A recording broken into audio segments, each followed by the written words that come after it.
नमस्कार श्रोताओं, हमारे अतिथि के आज के इस अंक में हमारे साथ हैं डॉक्टर सुधा शर्मा पुष्प, जो कि लगभग 40 सालों से अध्यापन के क्षेत्र से जुड़ी हैं और साथ ही साथ एक सशक्त बाल साहित्यकार रही हैं। तो आज उनसे मिलते हैं और जानते हैं उनके अनुभवों को और समझने की कोशिश करते हैं कि उनकी रचना प्रक्रिया आखिर क्या है और कैसी है। स्वागत है आपका सुधा जी हमारे स्टूडियो में। नमस्कार श्रोताओं को भी और आपको भी निवेदिता जी, बहुत नमस्कार। सुधा जी, हम शुरुआत करते हैं इस बात से कि साहित्य अपने आप में इतना विराट क्षेत्र है और जब भी कोई रचनाकार रचने की प्रक्रिया शुरू करता है तो उसके पास एक योजना हो, ऐसा जरूरी तो नहीं, लेकिन एक योजना होती है साधारणतया। आपने जब लिखना शुरू किया तो आपने कैसे तय किया कि आपको बाल साहित्य में ही आगे बढ़ना और आपको वही लिखना है? मैं, जैसा कि आपने बताया कि मैं पिछले 40 वर्षों से अध्यापन से जुड़ी रही हूँ, बच्चों से बहुत निकट संबंध रहा है। और जब मैं बच्चों को निकट से देखती थी तब मुझे लगता था कि उनके पास कुछ साहित्य की कमी है जी। मेरे घर में भी बाल साहित्य हमेशा आते रहते थे। जैसे हमारे बच्चे छोटे रहे तो हमने सोचा कि जब हम बच्चे थे तो चंपक नंदन पढ़ा करते थे जी। और उससे बहुत कुछ सीखा था जी। तो इसलिए हमने अपने बच्चों के लिए भी बाल साहित्य खरीदना शुरू किया और हमारे दोनों बच्चे उसको पढ़ते थे और मैं दूर खड़ी होकर देखती थी कि उन पर क्या प्रभाव पड़ता है, क्योंकि मैं ऐसा मानती हूँ कि केवल सिद्धांत में हम कई बातें कह देते हैं लेकिन अगर उसको व्यवहार में ना आजमाएं तो उसका कोई लाभ नहीं होता। तो सबसे पहली प्रयोगशाला घर थी। मैंने अपने बच्चों पर ही पहले प्रयोग किया और देखा कि बाल पत्रिका का क्या प्रभाव पड़ता है जी। तो मैंने देखा कि बाल पत्रिकाओं के माध्यम से बच्चों में हिंदी के प्रति भी रुचि जागृत हुई। दूसरे, पठन अभ्यास आरंभ हुआ। जी, बिल्कुल सही। आजकल आप देखेंगे कि बच्चे केवल पाठ्य पुस्तक पढ़ करके पढ़ना शब्द पूरा कर लिया। जी जी। आप पढ़ते हैं? जी पढ़ते हैं। झट से अगला प्रश्न होता है किस कक्षा में पढ़ते हैं। मतलब कि पढ़ाई का संबंध केवल कक्षा तक ही सीमित रह गया। बिल्कुल सही कहा आपने। वास्तव में पढ़ाई का मतलब केवल कक्षा तक ही नहीं है, बल्कि हम बाल पत्रिकाएं पढ़ें, सड़क पर जो बोर्ड लगे होते हैं उन्हें पढ़ें, कहीं पर दुकान का नाम लिखा है उसे भी पढ़ें। तो पढ़ना तो बहुत ही विस्तृत आयाम लेकर चलता है। हाँ, भाषा और वर्तनी की समझ बनती है। हाँ, बाल पत्रिकाओं में आप देखेंगे कि कई तरह की प्रतियोगिताएं होती हैं। कहीं रंग भरो प्रतियोगिता है, कहीं शब्द बनाओ है, कहीं पर रास्ता बताओ, कहीं पर आप कितने बुद्धिमान हैं आपको याद होगा, आप लोग भी करते होंगे, है ना। 10 अंतर ढूंढने होते थे। बिल्कुल बिल्कुल। तो उसमें बहुत आनंद आता है जी। और बुद्धिमान शब्द बच्चा पढ़ेगा ना। हाँ, तो उसको मेरा उद्देश्य था वर्तनी सिखाना। जी जी जी। तो जब बच्चा आप कितने बुद्धिमान हैं पढ़ेगा तभी तो उसको करेगा ना। अच्छा, एक मजेदार बात इससे याद आई सुधा जी, सेक्शन आता था देखो हंस न देना। उसे हमें याद है अपने बचपन में लगभग 1 साल तक हमने उसे अपने मन में, क्योंकि हम लोग पढ़ रहे हैं तो मन में ही पढ़ रहे होते थे, तो उसे हम पढ़ते थे देखो हंस न देना। तो हम सोचते थे ये हंस हमारे पास है ही कहाँ जो ये हमसे हंस मांग रहे हैं। हंस न देना बहुत बाद में तो एक दिन स्ट्राइक किया, ये हंस नहीं ये हंस है, देखो हंस ना देना, ये चुटकुले सुना रहे हैं हमें। ये भी देखिए आपने बहुत अच्छी बात बताई और इसके माध्यम से मैंने बच्चों को अनुस्वार और चंद्र बिंदु में अंतर बताया। बिल्कुल आपने सही कहा, ये अनुस्वार और चंद्र बिंदु की समस्या थी। बिल्कुल बिल्कुल। तो मैंने बताया कि देखो ये छापने के लिए, प्रिंटिंग के लिए सुविधाजनक हो, इसके लिए उन्होंने चंद्र बिंदु की जगह अनुस्वार का प्रयोग कर लिया और कंफ्यूजन हो गई। लेकिन यहाँ पर क्या होना चाहिए, तो इस तरह से मैंने उनको खेल खेल में पत्रिकाओं के माध्यम से हिंदी की ओर आकर्षित किया। और दूसरी बात है कि उनको वर्तनी पर बहुत ध्यान गया जी। तो सुधा जी, यहाँ पर ये तो दूसरी पत्रिकाएं थी, आपने कब और क्यों निर्धारित किया कि आप इस रचना प्रक्रिया में जुड़ेंगी और आप रचना शुरू करेंगी स्वयं? ये कब आपने सोचा?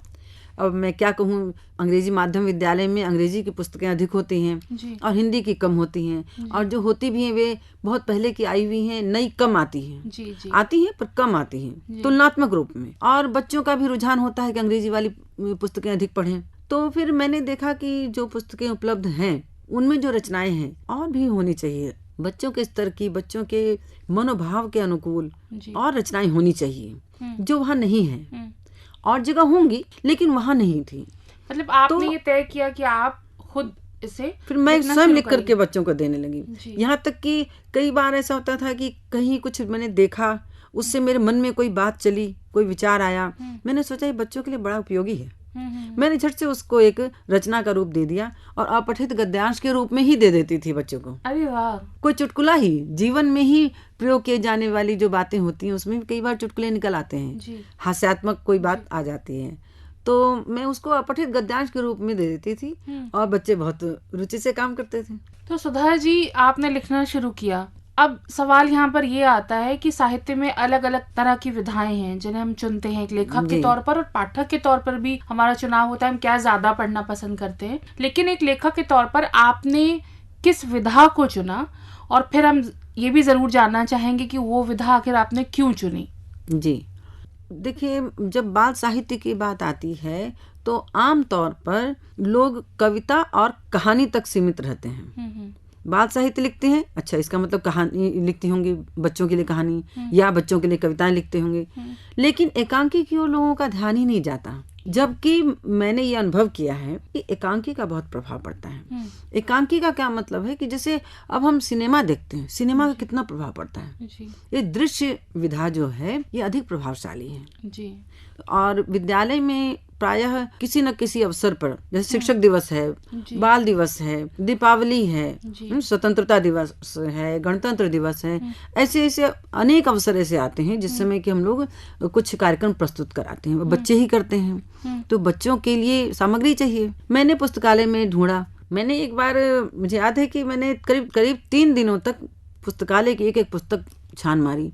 अपने घर में भी जो पुस्तकालय मैंने छोटा सा बनाया उसमें भी देखा, कहीं मुझे बच्चों के स्तर का एकांकी नहीं मिला जी, जो कि मैं मंचित करा सकूं बहुत सरलता पूर्वक, लेकिन मेरे मनोनुकूल मिल नहीं रहा था। एक दिन मैंने सोचा कि क्यों मैं इतना परेशान हूँ, मैं खुद ही क्यों नहीं लिख लेती हूँ, जिस अवसर के लिए है उसी अवसर के अनुकूल लिख लेती हूँ। तो मैंने लिखना शुरू कर दिया। मैंने लिखा तो बड़ा अच्छा बन गया, और मैंने चूंकि मेरा लिखा था तो मुझे बिल्कुल पता था कि इसमें कैसा दृश्य होना चाहिए, क्या सामग्री होनी चाहिए, बस मैंने करवाया। इतना बढ़िया हुआ कि विद्यालय में बड़ी प्रशंसा हुई और बच्चे भी बड़े खुश थे कि बहुत अच्छा एक नया काम करने के लिए मिला। जिन्होंने देखा, जिन बच्चों ने देखा, उन पर भी बड़ा प्रभाव पड़ा। यहाँ तक कि उस समय हमारे बच्चों के माता पिता भी आए हुए थे, उन्होंने भी मुक्त कंठ से प्रशंसा की। जब पता चला कि तो मैंने स्वयं लिखा है, तो ऐसी स्थिति आ गई कि अन्य जो अध्यापिकाएं थीं वे भी अपने कार्यक्रम के लिए मुझसे कहती, सुधा जरा मेरे लिए भी लिख देना एक। तो एकांकी। वहां से आप धीरे धीरे एक लेखक की यात्रा में आप आगे बढ़ी। आप एकांकी जब लिखती हैं तो जैसे आपने कहा कि बच्चों के अनुभवों को ध्यान में रखना बहुत जरूरी है, उनके दिमाग को ध्यान में रखना बहुत जरूरी है। एक तुलनात्मक सवाल है कि बड़ों का साहित्य मतलब जो एक सामान्य साहित्य में पढ़ रहे हैं, अंतर क्या है? बाल साहित्य रचते समय आप जो मनोदशा बच्चों की ध्यान रखती हैं, लेकिन शब्दों पर, भाषा पे, वो जो एक हमारी एक आदत बनी हुई होती है, भाषा शब्दों के साथ हमारा अपना एक बर्ताव होता है, तो उसको तोड़ना कितना मुश्किल या कितना आसान होता है वो, सुधा जी? देखिए, बड़ों के साहित्य में हम कैसे भी शब्दों का प्रयोग करें चल जाता है। कैसे का मतलब ये है कि हम कहीं पर जो बड़े बड़े शब्द होते हैं, जो मैं कठिन नहीं कहूँगी क्योंकि कोई कठिन नहीं है, किसी भी भाषा का कोई भी शब्द कठिन नहीं है। जब तक हमें उसको हम जानते नहीं तब तक हम कठिन समझते हैं, जब जान लेते हैं तो सरल हो जाता है। लेकिन ये कहेंगे जो संधि से बने हुए शब्द हैं, जो बड़े बड़े शब्द हैं, या जो ऐसे अप्रचलित शब्द हैं, या जिसमें कि बहुत अधिक वर्तनी का ध्यान रखना पड़ रहा है, ऐसे शब्दों का प्रयोग बड़े लोगों के साहित्य में आसानी से कर सकते हैं। लेकिन जब बाल साहित्य है तो सबसे पहली बात ये कि उसमें ये देखना पड़ेगा कि हम सरल शब्दों का प्रयोग करें जी। क्योंकि सरल शब्द होंगे तो बच्चे अच्छी तरह से उसको ग्रहण कर पाएंगे, है ना? क्योंकि उसको हम पढ़ तो रहे नहीं है, देख रहे हैं। एकांकी को देखा जाता है जी, है ना जी। दूसरी बात यह है कि बच्चों की जो समस्याएं हैं, बच्चों के मन में जो उथल पुथल है, उसे ध्यान में रखकर बनाना बहुत आवश्यक है। अब अगर मान लिया कि अभी जैसे युद्ध हो रहा है तो बड़े लोग अलग तरह से बात कर रहे होंगे, आप छोटे बच्चों के बीच में बैठकर देखेंगे तो इस युद्ध के संबंध में भी वे अलग तरह की बात कर रहे होंगे, वे अपने स्तर पर बात कर रहे होंगे। तो इसी तरह से कोई भी पारिवारिक है, राजनीति के बच्चे आजकल बहुत सजग हैं, वे राजनीतिक बातों को भी सुन रहे हैं, पारिवारिक बातों को भी सुन रहे हैं, अपने जीवन को भी देख रहे हैं। तो उनके मन में हम कैसे सकारात्मक बात को लाएं, सकारात्मक दृष्टिकोण को कैसे बढ़ावा दें, इसका हमें बहुत ध्यान रखना है। और सुधा जी, जब आपने लिख लिया तो इस साहित्य को क्या प्रकाशित करवाना भी एक चैलेंज था, एक समस्या थी, ये आसानी से आपको प्रकाशक मिले? प्रकाशक के तौर पर तो मैं कहूँगी कि पहले जब मैं एकांकी लिखती रही और मंचित कराती रही, जब बहुत अधिक हो गए तब लगा कि अरे मैं जो एकांकी मंचित करा रही हूँ, तो किसी पेरेंट्स ने कहा मुझे, बच्चों के माता पिता ने, कि मैं भी अध्यापिका हूँ, मैं अपने विद्यालय में यही एकांकी कराना चाहती हूँ, करा दूँ? तो मेरे मन में आया कि इस तरह से तो और लोगों को भी आवश्यकता होगी। जी जी जी। अगर ये प्रकाशित हो जाए तो बेहतर हो। जी।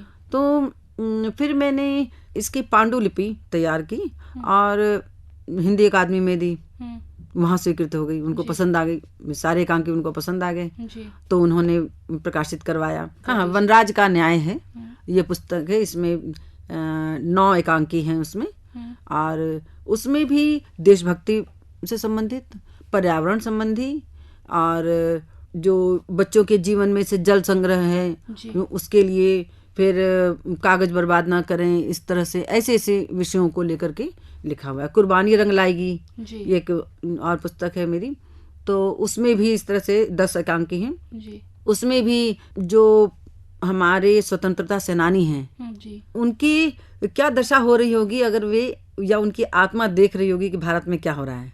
अच्छा, इस तरह से मैंने दिया, और भी उन्होंने जो बलिदान दिया हमारे देश के लिए, तो उसको हम कैसे साकार करें, बच्चे कैसे उसको साकार करें। तो ये एकांकी जो संग्रह आपके हैं, तो ये किस वय के हैं, मतलब प्राइमरी और मिडिल, मध्य तक? जी। अच्छा, यहाँ मैंने इनको 9वीं कक्षा तक के बच्चों से करवाया है। जी।